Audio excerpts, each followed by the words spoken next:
আজ থেকে 5-10 বছর পর সমীক্ষা করে দিয়ে যাচ্ছি, আল্লাহ বাঁচিয়ে রাখলে হোসেন ভাইয়ের কথা মিলিয়ে দেবে। আগে আমি বলেছি চকমরিচার গ্রামের মানুষকে আমি ভুল রাস্তায় চালাতে শুনি, ভুল বুঝাতে শুনি, আল্লাহ শরীয়ত বলতে এসছি, সংশোধন হয়ে যায়। কথা ঠিক না বেঠিক? কোথা আছেন আপনি? আজ থেকে 10 বছর পর সমীক্ষা করবেন, বলে যাচ্ছি আজকে তার ভবিষ্যৎ। 10 বছর পরে 100টা মুসলমানের মেয়েরা পেটে যদি বাচ্চা লায়, 100টা বাচ্চা হারামি বাচ্চা ভবিষ্যৎ হবে। মিলিয়ে নেবেন কথা। হোসেন সিদ্দিকী যদি মরে যায়, আপনারা যদি বেঁচে থাকেন একবারই কম্পিউটারে ফেলে কথাটা অঙ্ক মিলিয়ে নেবেন। বেশি নয়, 10 বছর পরে আপনার ঘরের মেয়ে, আমার ঘরের মেয়েরা, এই মুসলমানের ঘরের মেয়েরা 100টা যদি মেয়ে পেটে বাচ্চা লায়, 100টা মেয়ের পেট থেকে 100টাই হারামি বাচ্চা পয়দা হবে। আর যে মুসলমানের ঘরে ঘরে, পাড়ায় পাড়ায়, ভিড়েই ভিড়ে হারামি বাচ্চার আড়ত হবে, হারামি বাচ্চার বাসা বনবে, সেখানে আল্লাহ বড় পীর সাহেবকে পাঠাবে না, দাদা হুজুরকে পাঠাবে না, খাজা সাহেবকে পাঠাবে না, RSBJP-কে পাঠাবে ধ্বংস করার জন্যে। ভাইরা ভাইরা বোনেরা কান খাড়া করে শোনন, এটা আল্লাহর ওলিদের জীবনী নয়, কাল্পনিক নয়, এটা হলো আমার রাসূলুল্লাহর হাদিস পাক। ও ভাইরা ভাইরা বোনেরা, নাফিউল মুফসিদের কিতাব খুলো, ওই কিতাবে হাদিস পাকটা লেখা রয়েছে। আল্লাহর নবী দাঁড়িয়ে দাঁড়িয়ে সামনের দিকে তাকালেন, মানুষ তাকে দেখতে পেলেন না। ভাবলেন তাহলে আমি আগে এসেছি, লোকটা পিছনে আছে। ঘুরে পিছন দিকে তাকালেন, নবী আমার মানুষটাকে দেখতে পেলেন না। রাস্তার ডান দিকে তাকালেন, যতদূর নজরে যাই দৃষ্টি যায়, আল্লাহর নবী 3টে দিকে তাকিয়ে লোকটাকে দেখতে পেলেন না। ও ভাইরা মায়েরা বোনেরা, কেতাবে পাওয়া যায় আপনার নবী আমার নবী নূর নবী, নূরের চোখটা নিয়ে রাস্তার বাম দিকে তাকালেন। নবী আমার রাসূল আমার নূরের চোখটা নিয়ে রাস্তার বাম দিকে তাকালেন। বাম দিকে তাকানোর সাথে সাথে রাস্তা থেকে একটু দূরে আল্লাহর নবী সেখানে দাঁড়িয়ে দেখছেন কি একটা কর্মস্থান রয়েছে। রাস্তার ডান দিকে আল্লাহর নবী, বাঁ দিকে তাকালেন। রাস্তা থেকে একটু দূরে আল্লাহর নবী নূরের চোখ নিয়ে দেখছেন একটা কর্মস্থান রয়েছে। রাস্তায় দাঁড়িয়ে দাঁড়িয়ে আমার নূর নবী নূরের চোখটা দিয়ে যখন কর্মস্থানের দিকে তাকালেন, তাকানোর সাথে সাথে আল্লাহর নবী দেখছেন একজনা কবরবাসী, একজনা কবরবাসী নিজের কবর থেকে এক কবর জমিনের উপর উঠে রাস্তার দিকে তাকিয়ে আমার দিন দুনিয়ার বাদশাহ নূর নবীর দিকে হাত লম্বা করে, আল্লাহর নবী আমার কাছে আসুন, ওগো আল্লাহর নবী আমার কাছে আসুন। সেই মানুষটা আমার রাসূলুল্লাহকে ডাকতে লেগেছে।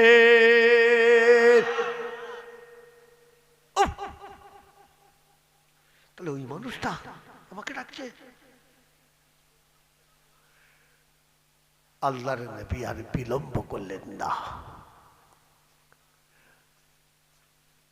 যেখানে যাচ্ছিলেন যাবার রাস্তা পরিবর্তন করে রাসূল আমার কর্মস্থানে রাস্তা ধরলেন। হাঁটতে হাঁটতে একবারই কবরবাসীর কাছে গেছেন। কবরবাসীর কাছে গিয়ে আল্লাহর নবী বললেন, বাবা তুমি আমাকে ডাকছিলে? ইয়া রাসূলুল্লাহ, বলো বাবা তোমার কাছে এসেছি, কি খবর বলো। হুজুর বিয়াদে মাফ করবেন, আর একটু আপনি আমার কাছে আসুন, খেয়াল করে শুনুন, মন দিয়ে শুনুন। ও এসে গেছিস? মাশাআল্লাহ, কোচিকে বসতে দাও। মাশাআল্লাহ এসে গেছে তো দোকানদার হুজুর, দোকানদার হুজুর না, যোগান দেওয়া হুজুর। এবার তকবীর দেবে না, না রে তকবীর। আপনারা আপনাদের মেজো ভাই জোরে বলে না রে তকবীর। বস না, হাদিস পাকটা শুনে নেন, শুনে নেন, তাতে 10 মিনিট দেরি হয় হোক। কি বললাম? আল্লাহ কি বাবা বলো, একটু আর একটু আসেন না, আবার 2-4 কদমকে পা গেলে বাবা বলো। যখনই আল্লাহ রসুল বলছেন বাবা কেন ডাকলে বলো, ওই একই কথা আল্লাহ রসুল তো রাগ, ধমক কোথা রাস্তা থেকে এখান থেকে এখানে, এখান থেকে এখানে, আর যখনই তোমাকে বলছি তুমি বলছো আমার কাছে আস কেন, হাও হাও করে লোকটা কাঁদছি, ইয়া রাসূলুল্লাহ বড় বিপদে আছি, ইয়া রাসূলুল্লাহ বড় বিপদে আছি, আপনি যদি অসন্তুষ্ট হয়ে যান আমার আরো সর্বনাশ হয়ে যাবে, হুজুর একটু আসেন না। আল্লাহ রসুল চিন্তা করলেন লোকটা কাঁদছে যখন বলছে, হুজুর কেন আপনাকে ডেকেছি, আপনি আমার কবরের কাছে আসুন। আল্লাহ নবীর যুক্তি আছে, কথাটা যাই। একবার যেতে যেতে যে কবরটা খোঁড়া হয় লাশ নামায়, একবারই কিনারায় গায়ে চলে যায়, গিয়ে বললে হুজুর কেন আপনাকে ডেকেছি, আপনি আমার কবরের ভেতরটা দেখুন।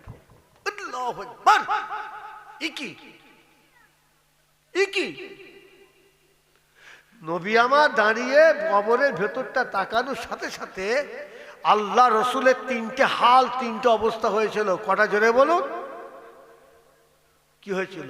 কবরের ভেতর তাকানোর সাথে সাথে আল্লাহ রসুলের নুরানি চেহারাটা পরিবর্তন হয়ে সবুজ হয়ে গেল। 2 নম্বর কি, রসুল্লাহর মুখের হাসি শুকিয়ে গেল। 3 নম্বর হলো কি, ভেতরে দেখার সঙ্গে সঙ্গে হাড়ের রুগীর মতন আল্লাহ রসুলের বুকটা থরথর থরথর করে কাঁপছে। আল্লাহ নবী হাড়ের রুগী ছিলেন নাকি? কাঁপলে কেন? প্রশ্ন কেন?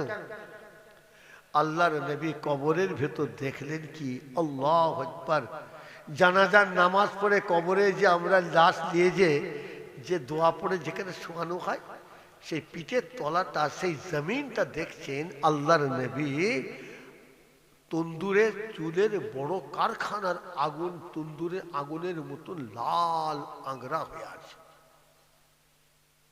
কবরটার ভিতরে দাও দাও দাও দাও করে আগুন জ্বলছে। মাথা পা ডান দিক বাঁ দিক 4টে দেওয়ালে দিচ্ছে, যেমন কয়লা দিয়ে কাঁচা ইটকে পোড়ালে 1 সপ্তাহ পর যেমন লাল আংরা আগুনের ইট হয়, দেওয়ালগুলো আগুনের আংরা হয়ে গেছে।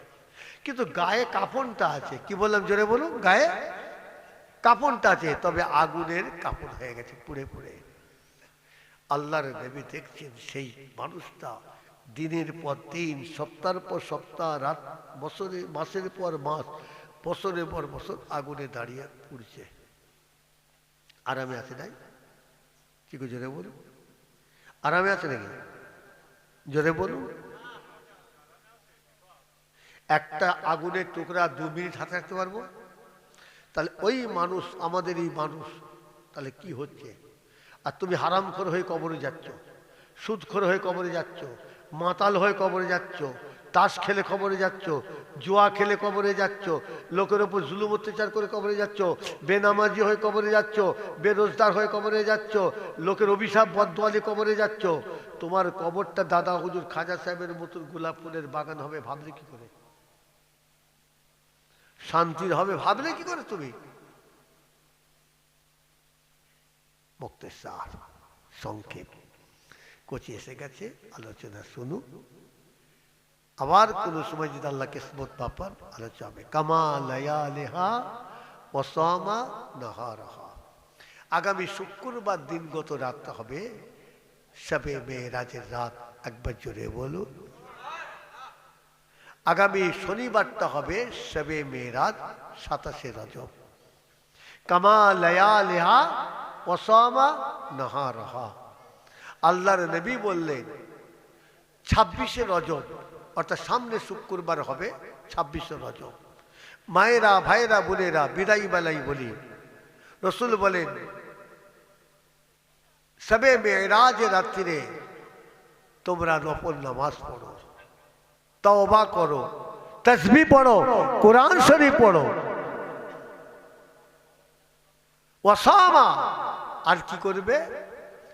27 রজব শবে মেরাজ দিনে নফল হলো আল্লাহকে খুশি করার জন্য একটা রোজা রেখে দাও। সাহাবারা বলে, হুজুর রজব মাসের 27 তারিখ শবে মেরাজে রোজা রাখলে যদি কোনো মেয়ে ছেলে বেটা ছেলে রোজা রাখে আল্লাহ কি নেকি দেবেন? আল্লাহর নবী বললেন, নফল হলো শবে মেরাজ 27 যারা রোজা রাখবে, 27 রজব অর্থাৎ সামনের শনিবার শবে মেরাজ 27। রসুল বলেন ওই দিনে যদি কোনো মেয়ে ছেলে বেটা ছেলে আল্লাহকে খুশি করার জন্য যদি কেউ রোজা রাখে, তার রোজা রাখাটা যদি আল্লাহ দরবারে কবুল হয়, আল্লাহ পাক রজবের চাঁদের 27 শবে মেরাজের একটা রোজার ওসিলা করে তাদের প্রত্যেকের আমল নামায় নেকির খাতায় একটা রোজার বদলায় একটানা 60 বছর করে রোজা রাখার নেকি তাকে দান করবেন। আরো জোরে বলুন, একটু জোরে বলুন।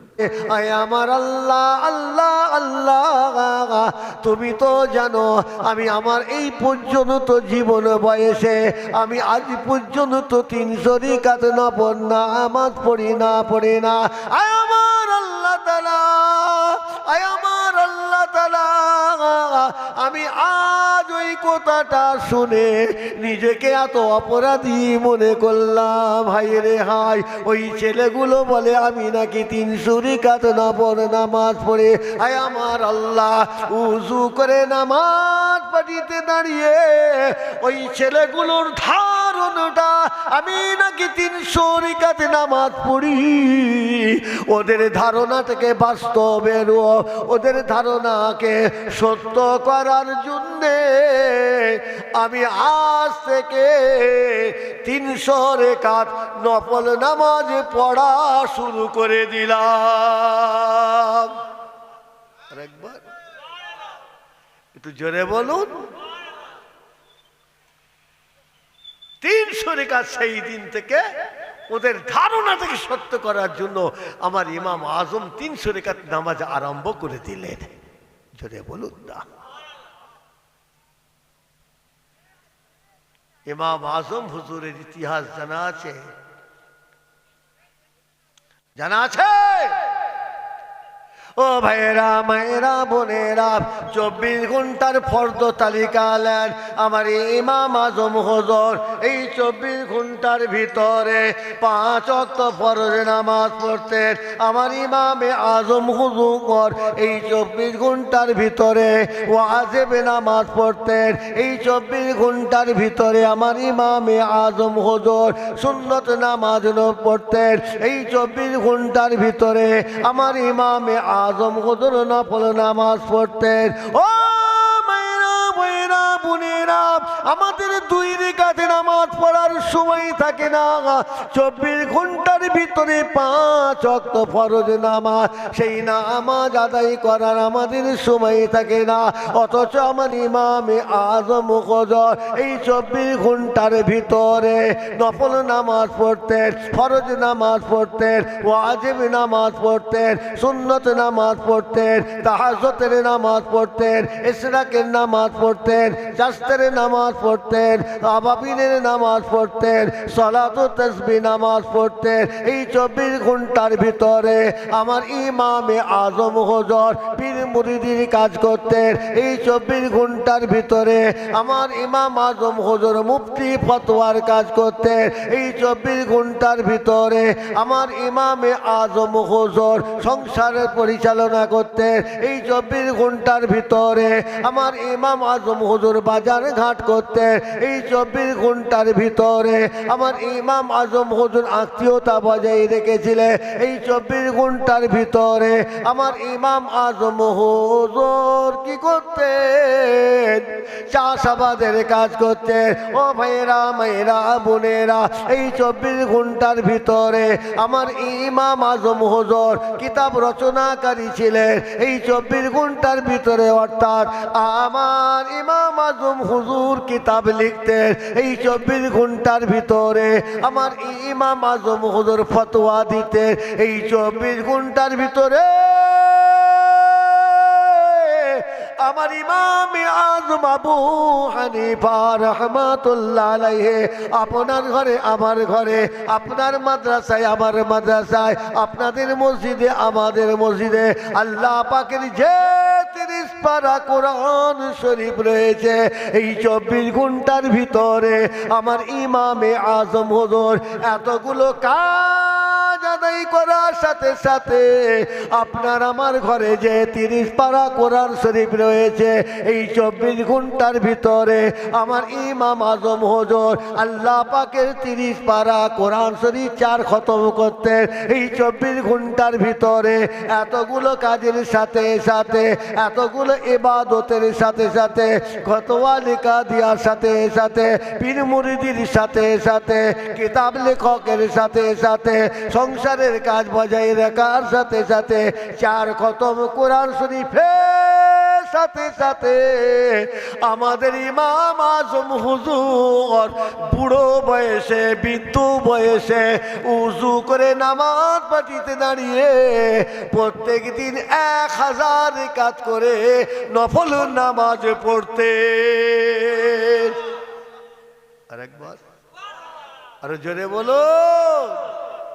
আর তোমার জোহরের 12 রাকাত, ফজরের 2 রাকাত, 4 রাকাত নামাজ পড়তে খুব কষ্ট হয় নয়? খুব কষ্ট হয়। হ্যাঁ, সেই জন্য আল্লাহকে বলছে, আল্লাহ আমাকে বেহেশতে আবার জান্নাতুল ফেরদাউস, ছোট হুজুরের বেটা এসেছে, হ্যাঁ বলছে আল্লাহ কিছুতে করিনি, জান্নাতুল ফেরদাউস দাও। জান্নাতুল ফেরদাউস এটা আপনাদের কোন গ্রাম? এই জোরে বলে না কেন? যেভাবে বলছি যেন আমি পৌঁছে দিয়ে পালাবো। এটা কোন গ্রাম? চকমরিচা, মাঝের পাড়া, জলসা। মসজিদ আছে? মসজিদ আছে না? বিজেপির বিরুদ্ধে ভেঙে দিয়ে চাষ করছে কোনটা? গুনে তো ঘাট নেই। বাবরি মসজিদ ভেঙেছে, খুব একবারই দরদ উঠলে উঠেছে। আর গ্রামের মসজিদের জায়গা জমি সব আছে, 80 ঘর মানুষ হাই রে হাই ভেঙে ভেঙে চলে যাচ্ছে। হ্যাঁ, ছাল চামড়া প্লাস্টার খসে যাচ্ছে, তার সারাবার লোক নেই। তখন এদের মন আর কাঁদে না, আর দরদ উঠলে ওঠে না। মসজিদের জায়গা ঝেড়ে খেলিচ্ছে, তখন আর দরদ উঠলে ওঠে না, বাবরি মসজিদে আটকাতে যাচ্ছে।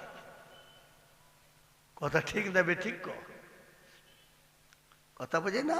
মসজিদ আছে, কথা বলে না কেন? আল্লাহর বেহেশতে এত সস্তা হয়ে গেছে, আল্লাহর বেহেশতে এত সস্তা হয়ে গেছে। আল্লাহ জান্নাতুল ফেরদাউস দাও। আল্লাহ জানো চকমরিচা গ্রামের দক্ষিণ মাঝের পাড়ার মসজিদের গেটের সামনে সিঁড়িতে ব্যাগে করে নিয়ে দাঁড়িয়ে আছে, এরা একটা করে চাইবি, বের করে হাতে ধরিয়ে দেবে, হাতে ধরিয়ে দেবে। আল্লাহ বেহেশতে দাও। এত সুজা নাই বাবাজি, বেহেশতে পাওয়াটা এত সুজা নয়। কথা বুঝলেন না আমার ভাইয়েরা, মায়েরা, বোনেরা? এত ইবাদত নামাজ কাজের মধ্য দিয়ে 4 খতম কোরআন শরীফের সাথে বুড়হা, কিতাবে লিখেছে বুড়হা মানে বৃদ্ধ বয়সে, বুড়ো বয়স পর্যন্ত ইমাম আজম হুজুর 300 রাকাতে নামাজ বাড়াতে বাড়াতে 1000 রাকাত করে নফল নামাজ পড়তেন। আমাদের কত আছে? কত আছে? কেন বলে ওই তো হোসেন ভাই আমি 5 ওয়াক্ত নামাজে মসজিদের গাধা কোথায়? তুই 5 ওয়াক্ত নামাজ শুক্রবারে সববার আগে মসজিদে গেলে কি হবে?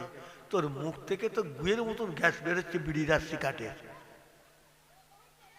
আপনারা এখানে বলুন, একটা ছেলে যদি এখানে বসে বসে বিড়ি সিগারেট খায়, আপনারা আর ওখানে বসবেন? জোরে বলুন, একটু জোরে বলে না কেন? হয় বসবো, পড়তে বলে উঠে পালাবো, নাহলে ওকে মেরে বের করে দেবো, তাই তো নাকি?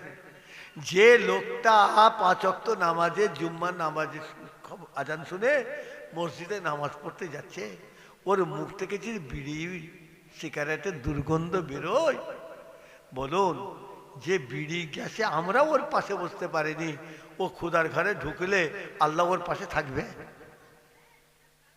ওই নাপাক জবানে ওর নামাজটা হবে? বেরিয়ে যা, দূর হয়ে যা। ও কি হয়েছে রে? একবারে মসজিদের মুতুল্লি সাহেব, সেক্রেটারি, ইমাম সাহেব পর্যন্ত গিয়েছে। কি হয়েছে? বলছে দেখো ওই ছেলেটা মদ খেয়ে মসজিদে এসছে, তুমি মাথায় দিয়ে। কি করেছে জোরে বল, বলে না কেন? আরে তোমরা একটু জোরে বলো না, খালি আমাদের বলে যাও, তোমাদের একটু যা। বলে গিয়েছে, বলে মদ খেয়ে মসজিদে। মদ করে টুলে টুলে একটু সামনে দিকে, এই যাও যাও। আমি ইমাম সাহেব সুন্দর চলে এসছে, মসজিদের সেক্রেটারি মুতুল্লি, বেরিয়ে যা। বলে কে আছে? বলে মসজিদ থেকে নাম। মদ খেয়েছি বলছে, দূর বাবু, মদ খেয়েছি কি, তবে তো নামাজ পড়তে এসছি। কি বলছে? মদ খেয়েছি তো কি হয়েছে? আমি তো নামাজ পড়তে এসছি। বলে দাও, নামাজ পড়বি পরের কথা, মদ করে জায়গা মসজিদে নেই। কথা ঠিক নেবে, ঠিক ভুল বলা হলো? একটু আমাকে তো সাপোর্ট করে জোরে বলেন না। আমাকে নেই, হকের ওপর সাপোর্ট করো।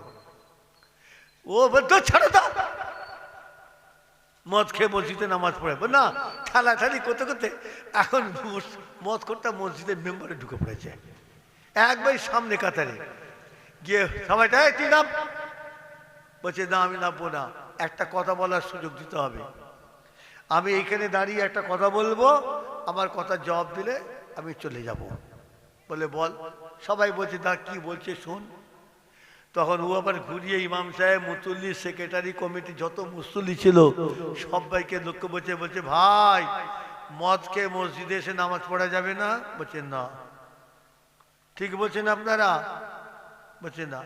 তবে আমার একটা প্রশ্ন আছে, মদ খেয়ে যদি মসজিদে এসে নামাজ পড়া না যায়, তাকে যদি আপনারা বের করে দেন, আর এই যে দেখছেন লম্বা লম্বা জামা ঝুলিয়ে আর ওই হজের টুপি মাথায় দিয়ে সুদখোরগুলো, হাইসাবগুলো বসে আছে, কই ওদের ঘরে আপনারা বের করে দেননি কেন?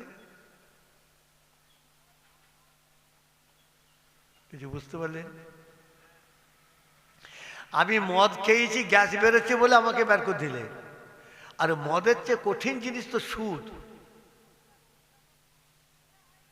আল্লাহর নবী বলেন একটা সুদখোর, সে জানে এটা সুদের পয়সায় খাবার, সে যদি বিসমিল্লাহ বলে জেনে খায়, সঙ্গে সঙ্গে তার ইমান চলে যাবে, বিবিটা তালাক হবে।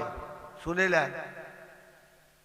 আর পাড়ায় পাড়ায়, গ্রামে গ্রামে মহিলা বন্ধন লোন সুদ ঢুকেছে। এইবারে কোন ঘরটা এবার পাক আছে, কোন ভিটেতে ইমানদার ছেলে মেয়ে আছে, এবার ভাবুন। আর কটা ছেলে হালালি জন্মাবে এবার ভাবুন। মুসলমানের ঘরে এত হারামি ছেলে পয়দা হলে বিজেপি আসবে না তো আখিরি নবী আসবে? কি কথা বেশি বলা হয়ে গেল নাকি? হ্যাঁ, মহিলা বন্ধন লোন একবারই। সরে রক্ত যেমন হারাম, কুকুরের রক্ত যেমন হারাম, আপনি ঘৃণার জন্য খাবেন না। আপনি মুসলমান ইমানদার হলে ওই মহিলা বন্ধন লোন ওই রক্ত, সরে রক্তের মতো হারাম।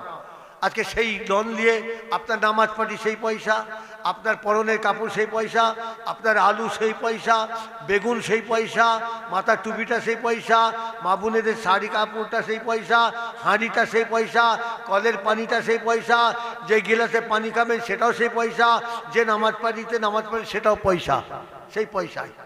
না ভুল বলা হলো? বলে হোসেন ভাই ভুল বলা হয়েছে? তো মুসলমানের বাড়িতে কি অবস্থা ভেবেছেন? আপনি একটা বাগান তৈরি করছেন ফুলের, কি বললাম জোরে বলুন, একটা ফুলের বাগান করেছেন, দু কাটা জায়গা ঘিরে একটা ফুলের বাগান, একটা গোলাপ গাছ দিয়েছেন, একটা হোসনেহিনা, একটা চামেলি, একটা বেলফুল, এরম গাছ দিয়েছেন। বাগানের মালিক একটা লেবারকে ডেকে বলে, কুদালার কেস্তেলি আমার বাগানে যা। কেন হুজুর? আমার বাগানে ভালো গাছ আছে রে। গোলাপ গাছ আছে, বেলফুল আছে, কামিনী গাছ আছে। বাগানে গিয়ে দেখবি ওই বাগানে আমার ভালো গোলাপ ফুলের গাছের গোড়ায় না কিছু জংলি গাছ হয়েছে, ওগুলোকে একটু পরিষ্কার করে দিয়ে আয়। মালিক পাঠাই না পাঠাইবে? জোরে বল। এবারে লেবারটা গিয়ে কোদালার কেসতে গিয়ে গোলাপ গাছটা, বেলফুল গাছটা, কাবেরী গাছটা, হোসনে গাছটা কেটে ফেলবে না বন জঙ্গলগুলোকে কাটবে? জোরে বলেন না কেন? আপনারা তো শিক্ষিত মানুষ, কানে তো ভালো শুনতে পান, জোরে বলেন না। আচ্ছা, এবারে যখন জঙ্গলগুলো, ঘাসগুলো, জঙ্গলি ঘাসগুলোকে যখন কোদাল দিয়ে চেঁচে চেঁচে কাস্তে দিয়ে কেটে কেটে যখন পরিষ্কার করবে, ওই লেবারটা ওই ঘাসগুলোকে, জঙ্গলগুলোকে বাগানের এরিয়ার ভেতর লাগে না বাগানের এরিয়ার বাইরে ফেলে? জোরে বলুন। বাইরে। কি সুন্দর উত্তর হয়েছে। জ্ঞানী লোক তো আপনারা।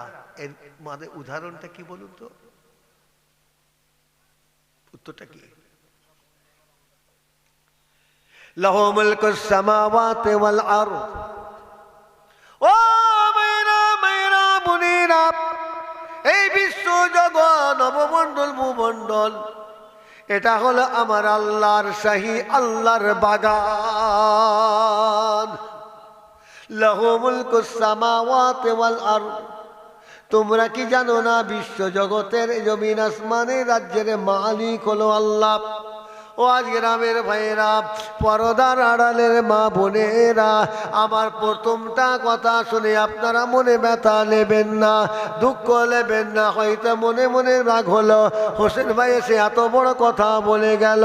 সেই কথাটা পরিষ্কার করার জন্য উদাহরণ দিয়েছিলাম, আপনারা তার উত্তর দিয়েছিলেন।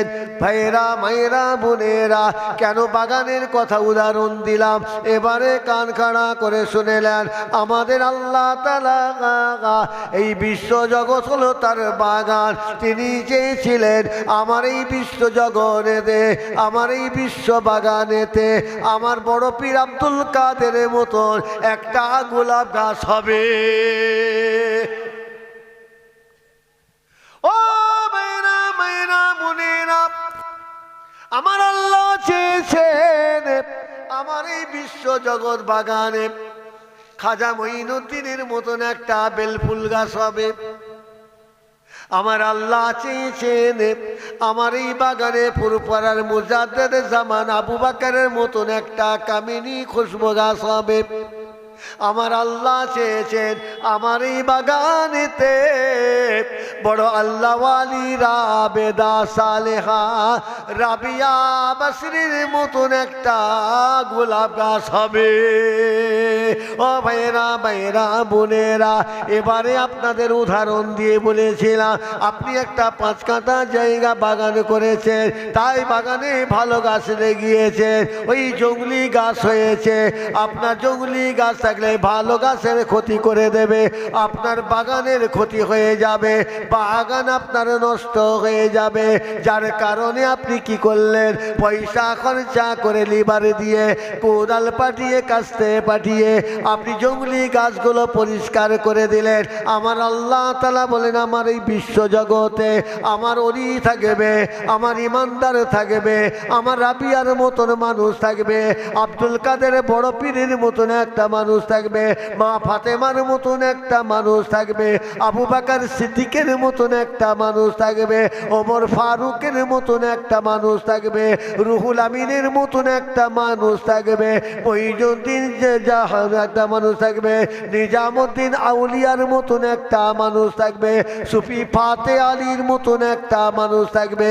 আল্লাহর এই বাগানেতে, এই বাগানেতে ভালো গাছের গোড়ায়, ভালো গাছের বাগানে যদি ভাই যান, এই হারাম খোরেরা, সুদু খোরেরা, চিটিংবাজেরা, জালেম অত্যাচারীরা, বিড়ি খোরেরা, সাট্টা খোরেরা, সুদু খোরেরা, জুয়া খোরেরা, তাস খেলনেওয়ালারা, মাতালগুলো, সুদু খোরগুলো যদি জায়গা পেয়ে যায়, এবার আপনি বলুন আল্লাহর এই বাগানের ক্ষতি হবে না হবে না, আল্লাহর এই বাগানের গাছের অসুবিধা হবে না হবে না। ভাইয়েরা মায়েরা বোনেরা মনে ব্যথা নেবেন না। ওই 5 কাঠা বাগানের জমিদারটা ওই গ্রামের একটা লেবার থেকে কেস্তে আর কোদাল দিয়ে পরিষ্কার করার জন্য পাঠালে, আর আল্লাহর এই বিশ্ব জগৎ বাগানে এই হারামখোর সুদখোর জালেম অত্যাচার মাতালগুলোকে, এই অন্যায় ওই কাছড়াগুলোকে, জঙ্গলিকে পরিষ্কার করার জন্য এবার আল্লাহ কোন লেবার পাঠাবে বলুন? মাথায় ঢুকছে? মাথায় ঢুকছে? আগে বলেছি আমার আলোচনা শুনতে গেলে মন দিতে হবে। এই আল্লাহর বাগানে জঙ্গলি গাছগুলো, এই জঙ্গলিগুলোকে পরিষ্কার করার জন্য আল্লাহ কাকে পাঠাবে?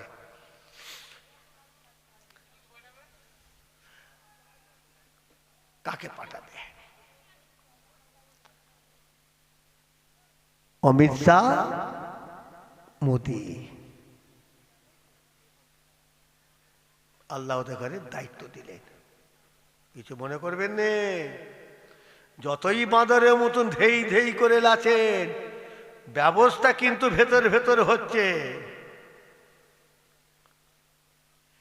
এত মিটিং করে প্যান্ডেল করে চিল্লে এত গলাবাজি, তো একটা তাড়া মারবে কুকুরের মতন শিয়ালের মতন মাঠের প্রতি দৌড়তে হবে। আমি বলে যাচ্ছি, এত তো ঘেউ ঘেউ আমাদের টিকবে না। তোড়ের মুখে ঝড়ের মতো উড়ে চলে যাব। মূর্তি দেখেছেন কোথা? মূর্তির রূপ এখন দেখায়নি, দেখেছেন কোথা? এখন পশ্চিম বাংলা মোদি আসতে পারেনি। মোদি ওরা কি করবে? ওরা আবার ওখান থেকে এদের ঘরে শুভেন্দুকে, দিলীপকে এদের ঘরে কন্ট্যাক্ট দিয়েছে। এবার সাফ করবে কে? সাফ করবে কে? আপনার বাড়ির পাশে দেখবেন বিজেপি RSS ছেলে তৈরি হয়েছে লিবার। একবার হুইসেল মারবে, রূপ দেখতে পাবেন। বুঝতে পারছেন না কেমন করে ঘিরছে? আর তার সঙ্গে দাড়িওয়ালা, টুপিওয়ালা, লম্বা জামা আমাদের কিছু হুজুররা, সব ইমাম সাহেবরা, মৌলানা বক্তারা যোগ দিয়েছে। পুকুরে মাছ আছে, কুমির বাইরে থেকে লাফালাফি করছে ঢুকবো খাবো বলে, রাস্তা নেই। পুকুরে বড় বড় মাছ আছে। কি বললাম? মাছ পুকুরে বড় বড় মাছ আছে, কিন্তু কুমির দূর থেকে লোভ করছে ঢুকবো খাবো, কিন্তু রাস্তা নেই। আমাদের এইসব হজরতগুলো দাড়িওয়ালা লম্বা জামা ওই কুমিরটা ঢুকবার রাস্তাটা তৈরি করে দিচ্ছে পুকুরের। এইটা হলো মুসলমান। আমরা পশ্চিমবাংলার একটা পুকুর, আর পশ্চিমবাংলার এই আমরা দাড়িওয়ালা একটা মুসলমান, আমরা হলো পশ্চিমবাংলার এই পুকুরের মাছ। আর ওরা হাঙর কুমির খাবার জন্য অনেক চেষ্টা করছে। আর এই কতগুলো লোক তৈরি রাস্তা তৈরি করছে কুমির ঢুকবার। একবার যদি ঢুকে পড়ে, মরিচা গ্রাম কেন, চক মরিচা কেন, ফুরফুরো কেঁপিয়ে দেবে বলে গেলাম, বলে যাচ্ছি, ফুরফুরা কাঁপিয়ে দেবে। দেখতে পাচ্ছেন না? যাই হোক, একটু ছোটে এসে গেল, অন্য কিছু মনে করবেন না ভাই। আমি পার্টি করিনি, পার্টি করতেও বলিনি, আপনার নিজের ব্যক্তিগত। তবে তবে সাবধান, একটা কথা মাইকে চলে বলে, তবে সাবধান। পুকুরে মাছ আছি আমরা, কিন্তু পুকুরে কুমির ঢুকবার রাস্তা নেই। আমরা জাত ভাই সেই কুমির ঢুকার রাস্তাটা পুকুরে কিন্তু কেটে তৈরি করছি। তাহলে কি বললাম? কাকে কন্ট্যাক্ট দিয়েছে? দিল্লি থেকে কন্ট্যাক্ট দিয়েছে কাকে? কথা নেই, শুভেন্দু। আগে দিলীপ একা ছিল, পারে না, এবার টেনে নিয়ে শুভেন্দুকে দেখেছেন তো কেমন জাহাজ, কেমন কথাবার্তা দেখেছেন তো। আর যদি বলেন ওরা তো কন্ট্যাক্ট নিয়েছে, সাফ করবে কে? লেবার তো। আপনারই বাড়ির পাশে দেখবেন সব তৈরি হয়ে গেছে লেবার, খালি একবার বাঁশি মারবে। এখনো বলে যাচ্ছি, এখনো মুসলমান বলে যাচ্ছি, নামাজ পড়লে এই বিপদ থেকে বাঁচবো না, রোজা রাখলে এই বিপদ থেকে বাঁচবো না, লম্বা জামা ঝুলে এই বিপদ থেকে বাঁচবো না, মিটিং মিছিল করে ওয়াজ জলসায় মানুষকে সতর্ক করলে বাঁচবো না। আপনি বলবেন হোসেন ভাই আমরা একতা হলেও বাঁচবো না। কি বললাম জোরে বলুন? একতা হলেও বাঁচবো না। কেন? আল্লাহ আমাদের উপর নারাজ হয়ে গেছে, মুখ ঘুরিয়ে নিয়েছে। নবী আমাদের উপরে নারাজ হয়ে যাচ্ছে, মুখ ঘুরিয়ে নিয়েছে। আল্লাহর ওলিরা আমাদের উপর অসন্তুষ্ট হয়ে গেছে, মুখ ঘুরিয়ে নিয়েছে। আরে আমরা বাঁচবো, আমাদের ছায়া, আমাদের গাঢ়, আমাদের আশ্রয় আল্লাহ রসুলের আল্লাহ সাহায্য। কথা ঠিক না বেঠিক? যাদের নজরে থাকলে আমরা গাঢ় হব, যার দয়াতে আমরা হেফাজত হব, এই তিনটে জায়গায় তো আমাদের দিক থেকে মুখ ফিরে ফেলেছে। কথা ঠিক না বেঠিক? সুদ করে খাতায় নাম লিখে বসে আছি তো। এই হাতটা কে দিয়েছে? এই জোরে বলো, এই হাত কে দিয়েছে? আরো জোরে বলো, এটা কার জন্য দিয়েছে? যে যারে নিজের কাজ করার জন্য। কথা ঠিক না বেঠিক? আপনার ছেলেটা এখানে আছে, আমি যে একটা গালে চড় মারলাম, হয়তো হুজুর বলে আপনি কিছু বললেন না, বলুন আপনার মনটা কষ্ট হবে না? হবে না? জোরে বলুন। আপনার ছেলে কি অন্যায় তো অনেক কিছু করে, আমি যে একটা গালে চড় দিলাম, আপনি হুজুর বলে কিছু বললেন না, অথচ আল্লাহর দিকে চেয়ে বলুন আপনার মনে কষ্ট হবে না? জোরে বলুন। তা আল্লাহ পাক আমার আপনাকে দুটো হাত দিয়েছে আমাদের কাজের জন্য। তা আল্লাহর দেওয়া কাজগুলোকে নিয়ে অন্যায় করে আল্লাহর অপর বান্দা বান্দির গালে চটটা মারলেন কোন সাহসে? কোন যুক্তিতে মারলেন? ও হাতটাতে দিয়েছে আল্লাহ আপনার কাজ করার জন্য,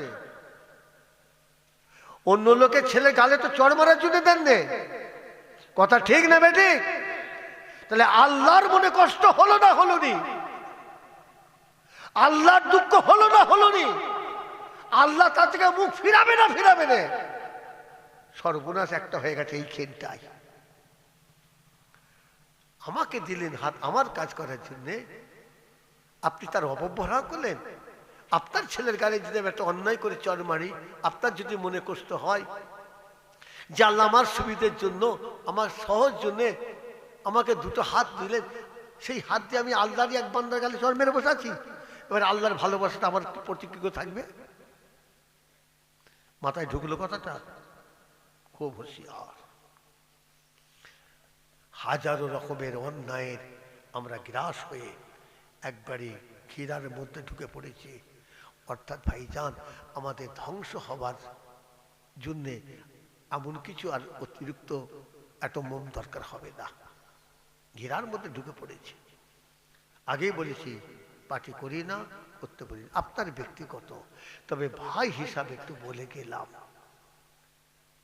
সামনে মুসলমান, তোমাদের দিন রাত যত গড়াবে তত জানবে তোমরা ধ্বংসের পথে এগিয়ে যাচ্ছ। কেন? তোমরা নামাজ পড়ছো, ধ্বংস হবে কেন? প্রশ্ন। রোজার মাসে রোজা রাখছো, কেন ধ্বংস হবে? লম্বা জামা পরে ঘুরছো, কেন ধ্বংস হবে? মিলাদ মহফিল করছো, মিলাদ মহফিলে যে হাজির দিচ্ছ দুবেলা, কেন ধ্বংস হবে?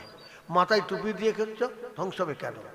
এতে কিন্তু তুমি ধ্বংস হবে না, তোমার এই অন্যায়ের কারণে তুমি ধ্বংস হবে, এই অপরাধের কারণে কিন্তু তুমি ধ্বংস হচ্ছ। আর যদি বলে বাঁচবো, হোসেন ভাই বলে দেন সেই আল্লাহর গজব থেকে, ধ্বংস থেকে বাঁচবো কি করে? ত্যাগ করো, তওবা করে সোজা রাস্তায় ফিরে আসো। যতক্ষণ না ফিরে এসছি, পৃথিবীতে এমন কোনো শক্তি নেই আমাদের ঘরে রক্ষা করতে পারে। ও যতই হুজুর খেজুর, মৌলানা ইমাম সাহেব, পীর সাহেব, পীরজাদা চাচা, কেউ আমাদের পারবে না। এটা হলো দুনিয়াবি। এবার হাদিস কোরআনের দিক থেকে আমি ওদিকটা যাচ্ছি না, আবার ফিরে এলাম পূর্বের আলোচনায়। ইমাম আজম আবু হানিফা রাহমাতুল্লাহ আলাইহি এত বড় মানুষ, যার ইবাদতের, ইমানের, কামালিয়াতের কোন রকমের ঘাটতি নেই। এত নিখুঁত ইমানদার উচ্চ জগতের, তিনি কেন বললেন বাবারা এই যে 3.5 হাত মানুষ মারা যাবার পর কবরে যে জায়গাটা, আমি একটা নির্দিষ্ট জায়গা চিহ্নিত করে দিচ্ছি, যেখানে মরি না বাবা সম্ভব হয় এখানে কবর খুঁড়ে আমাকে দাফন করো। কেন? এখানে একটা প্রশ্ন আছে, প্রশ্ন আছে। ইমাম আজম হুজুরকে জিজ্ঞাসা করা হলো, হুজুর বিয়াদি মাফ করবেন, আপনি তো আলেম মানুষ, আপনি তো লেখক মানুষ, আপনি তো মুফতি মানুষ, আপনাকে তো সবাই অনুসরণ করে, তাহলে যে জায়গাটায় আপনি মাটিটা কবরের জন্য পছন্দ করলেন, তা আল্লাহ তো আরো জমিন আছে, এটা সুন্দর সুন্দর মাটির জমিন, তা এই জায়গাটাই আপনার কবরটা মনোনীত পছন্দ হলো কেন? এই ঘটনাটা এখানে রইল। এবারে হাদিস প্যাকেটটা আছে, নাফিউল মুফসিদিন কিতাব, উর্দু আরবিতে লেখা, মাঝে মাঝে ফার্সি আছে। আল্লাহ একদিন কিতাবটা পড়াচ্ছিলাম, পড়তে পড়তে নবী পাকের একটা হাদিস পাক এলো। হাদিস পাকটা কি?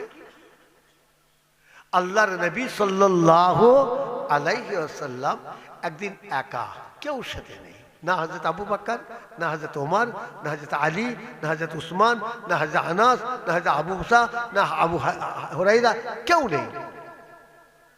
সেদিনে রসুল পাকের কাছে কোন সাহাবা নেই, রসুল আমার একা। রাস্তা দিয়ে আমার নবী হেঁটে হেঁটে চলে যাচ্ছেন, কেউ নেই। হাঁটতে হাঁটতে হাঁটতে হাঁটতে হাঁটতে বেশ কিছুটা রাস্তা যাওয়ার পর হঠাৎ রাস্তার মাঝেতে আমার রাসূলুল্লাহ দাঁড়িয়ে গেলেন। এখানে একটা জিজ্ঞাসা প্রশ্ন আছে, রসুল বাড়ি থেকে বেরিয়ে যে গন্তব্যস্থল যেখানে যাবার কথা সেখানে তো পৌঁছান নেই। আমি এখান থেকে বাজারে যাচ্ছি, পৌঁছে গেলাম একটা আলাদা কথা, আমার উদ্দেশ্য বাজারটা। আমি উজু করে মসজিদে যাচ্ছি, পৌঁছে গেলাম আমার উদ্দেশ্য মসজিদ। কিন্তু একটা মানুষ যদি মসজিদে না পৌঁছে যদি রাস্তার মাঝখানে দাঁড়ায়, তাহলে মসজিদে যা বোঝালো কি? যদি বলুন বাজারে যা বোঝালো কি? তা আমার রসুল বাড়ি থেকে বেরিয়ে যে জায়গায় যাচ্ছেন সেই জায়গায় পৌঁছালেন না, রাস্তার মাঝখানে দাঁড়ালেন কেন? কেন? কারণটা কি ছিল? কিতাবে লিখছে আল্লাহর হাবিব সাল্লাল্লাহু আলাইহি ওয়াসাল্লাম যে জায়গাটায় দাঁড়ালেন, দাঁড়াবার কারণটা কি ছিল? হাঁটতে হাঁটতে আমার রসুল যখন ওই জায়গায় পৌঁছালেন, হাওয়ায় কি বলা হলো? হাওয়ায় গায়েবী অদৃশ্য একটা মানুষের কান্না জড়িত আওয়াজ হাওয়ায় মিশে আমার নবী পাকের কানে এসে পৌঁছালো। একবার জোরে বলুন না, ভালো করে বুঝুন। বুঝতে এসেছি, বুঝাতে এসেছি, কথা ঠিক নেবে ঠিক গো। আর বুঝে যদি না যায় কিচ্ছু হবে না, এই 2 ঘন্টা আমার কাছে বসা বেকার। আর আমরা যদি ওয়াজ বুঝতাম না, তাহলে আজকে প্যান্ডেল, কালকে জলসার প্যান্ডেল, তারপরে জলসার প্যান্ডেল, এই পাকার মতন বনবন করে আমাদের ঘুরতে হতো না। আমরা ওয়াজ বুঝতে পারিনি বলে খালি প্যান্ডেল প্যান্ডেল পাকার মতো বনবন করে ঘুরছি। আরে শিক্ষা কি সারা জীবনই তো হয়? সারা জীবন যে প্যান্ডেল প্যান্ডেল জলসাতে যে শিখবো, তাহলে আমল কাজটা করবো কবে? কথা ঠিক নেবে ঠিক গো।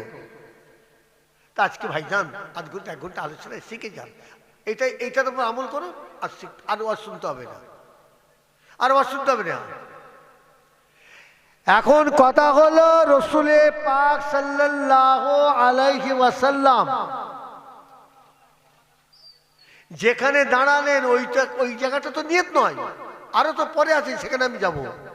রাস্তার মাঝে দাঁড়ালেন কেন? কিতাবে লিখছেন নাফিউল মুফসিদিন কিতাবে হাদিস পাকটা আছে, হাওয়ার সঙ্গে মিশে অদৃশ্য একটা মানুষের কণ্ঠ, কান্নার আওয়াজ জড়িত আমার রসুলের কানে এলো, ইয়া রাসূলুল্লাহ, ইয়া রাসূলুল্লাহ, হুজুর আপনি দাঁড়িয়ে যান। একটু জোরে বলুন না, এতগুলো মানুষ একটু জোরে বলা যাবে না?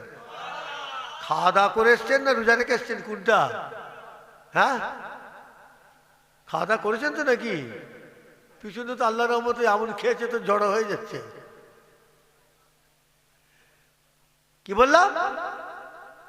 কান্নার সাথে। তবে যে কথাটা ইয়া রাসূলুল্লাহ আপনি দাঁড়িয়ে যান, কিতাবে লিখছে ওই মানুষটার আওয়াজ কিন্তু কানেছে, কিন্তু কান্না জড়িত।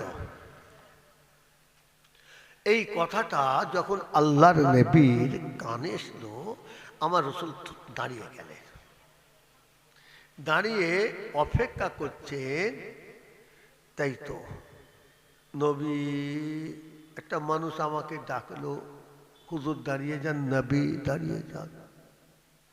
তা আল্লাহ রাসূল দাঁড়িয়ে অপেক্ষা করছেন, কিন্তু আশ্চর্য, যে মানুষটা কেঁদে কেঁদে আমার নবীকে বললেন হুজুর দাঁড়িয়ে যান, ওই লোকটা কিন্তু আমার রাসূলের সামনে আসেনি। কি ব্যাপার? আমাকে তো দাঁড়াতে বললো, কাঞ্চি যখন নিশ্চয়টা বলতে বিপদের মধ্যে আছে, তা আমি তো দাঁড়িয়ে আছি, তো লোকটা কই? আল্লাহর নবী দূরের দিকে তাকালেন, যতদূর দৃষ্টি মুবারক নজর গেল, সেই সীমানার ভিতরে কিন্তু মানুষটাকে আল্লাহর নবী দেখতে পেলেন না। নবী আমার ওখানে দাঁড়িয়ে দাঁড়িয়ে ভাবছেন, হয়তো আমি আগে চলে এসেছি, তাহলে লোকটা পিছন দিক থেকে মনে হয় ডাকছে।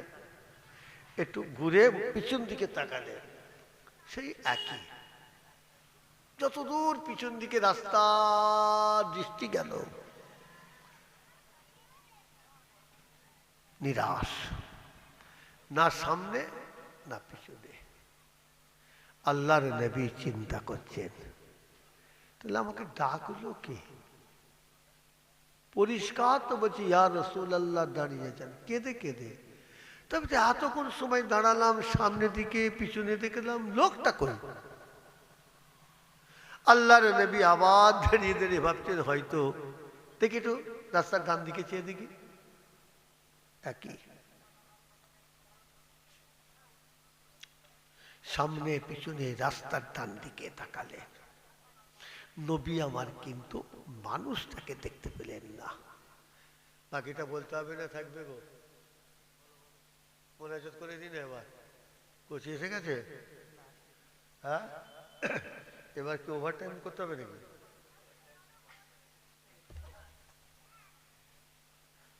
ঘন্টায়ও 10 আর মিনিটেও 10, তাহলে এবার ঘন্টায় হবে পাই না? বাংলাদেশের মতো 2 ঘন্টা ওয়াজ করব, 1.5 লাখ টাকা। এবার বলে হুজুরে অতিরিক্ত, ঠিক আছে, মিনিটে এবার 100 টাকা। কত ওয়াজ শুনবি, শোন, আর পয়সা গুনবি কোন? কি হয়ে গেল? আহা, ইসলামটাকে নিয়ে কি হয়ে গেল? কথা ঠিক নেবে, ঠিক গো, থাক ওসব কথা। তাহলে কি বলছিলাম? বাকিটা বলবো না, থাকবে গো? কই সবাইকে তো শুনতে চাই নে, তো আওয়াজ নেই কেন? যেন মনে হচ্ছে আমি কর্মস্থানে বসে আছি।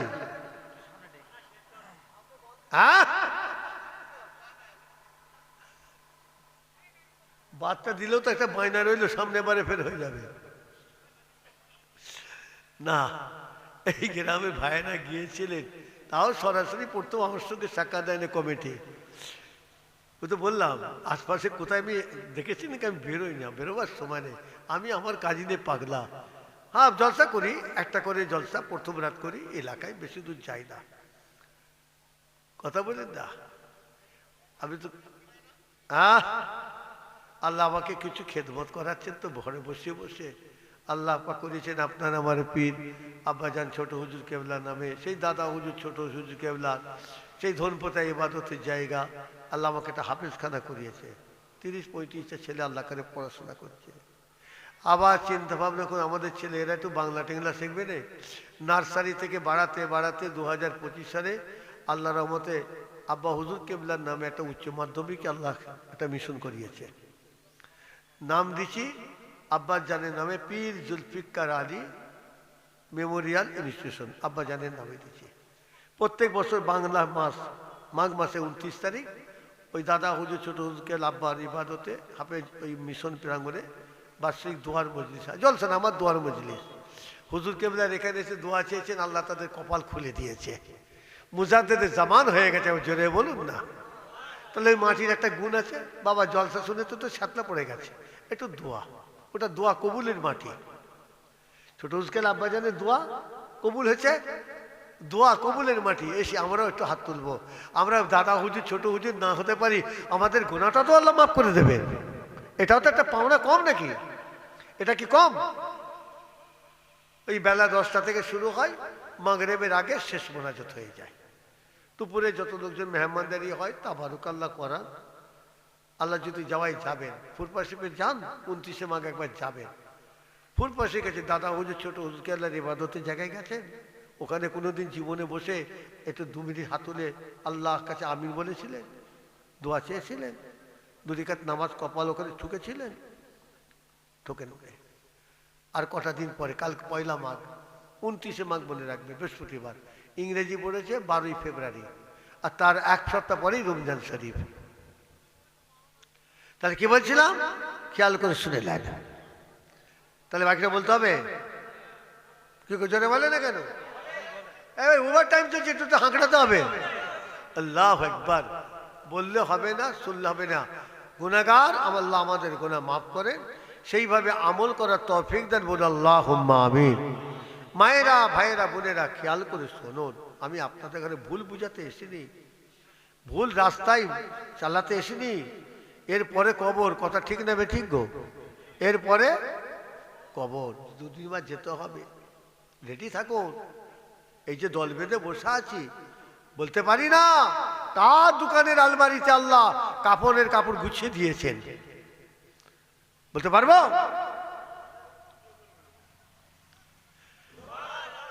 স্যার আলোচনা করছি এসছে, আল্লাহুম্মা আমিন।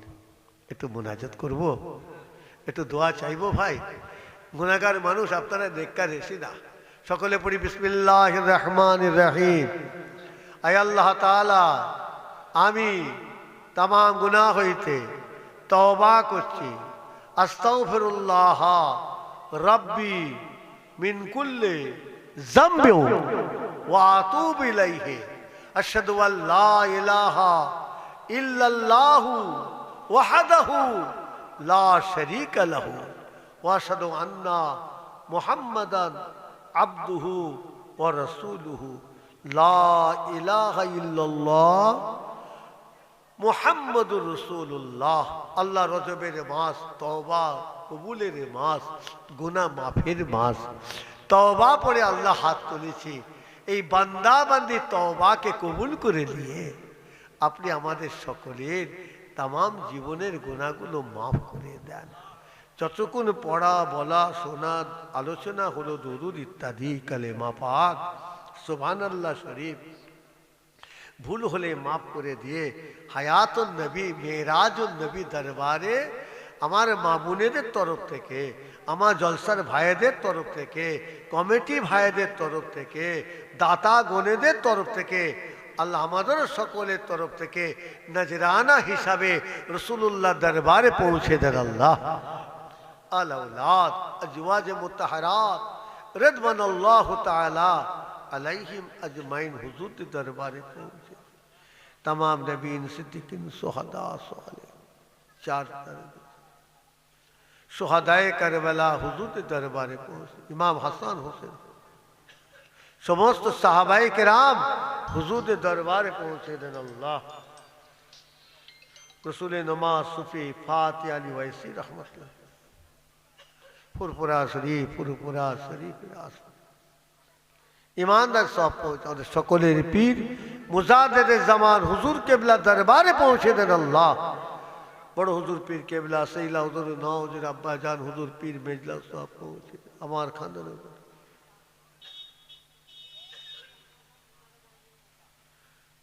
আমার আম্মা জান সকলের রূহ পাকে সব পৌঁছে। এই গ্রাম, আশপাশ এলাকায়, গ্রাম, মহল্লা, প্রত্যেকের গ্রামে, পাড়ায় পাড়ায় কবরস্থানে আল্লাহ আপনার যত ইমান সব পৌঁছে দিন আল্লাহ। শুরু থেকে আজ পর্যন্ত জলসায় আমার যত মামুন ভাইয়েরা, খাদেমেরা, কমিটিরা, দাতারা কবরে, তাদেরও রূহ পাকের সওয়াব পৌঁছে দিন।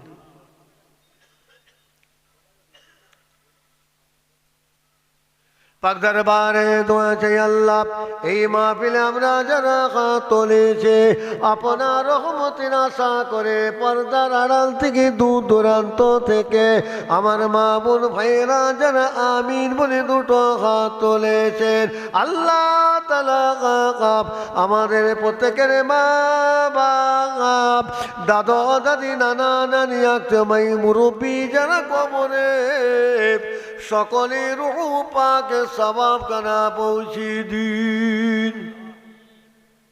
সকলের কবরটা রহমতের নূরে রোশন করে দেন, আযাবুল কবর থেকে নাজাত দেবেন, কবর হামেশা জায়গা শান্তির। আল্লাহ আমাদের গুনাহ মাফ করে দেন, নেক সলিলে দেন। সকলের সংসারে শান্তি দিন, হালাল রুজি দিন, হালাল রুজি। হায়াত কিসমতকে সব দারাজ করে দেন আল্লাহ। ঘরে বাইরে যা বেরামি আল্লাহ বিমারগুলোকে শেফা করে দেন আল্লাহ।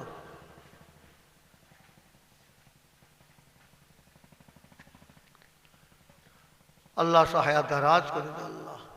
আল্লাহ ইসালের সওয়াবকে কবুল করুন। বান্দা বান্দিকে কামেল ইমানের খাতায়, রসুলের মোহাব্বতের মানুষ, মুজাদ্দেদের জামানের মোহাব্বত, অলিদের মোহাব্বতের মানুষের খাতায় কবুল করে এলেন আল্লাহ। ইমান সালামত খাতে শুক্রবার জুমার দিনে মরণটা নসিব করবেন আসানিতে।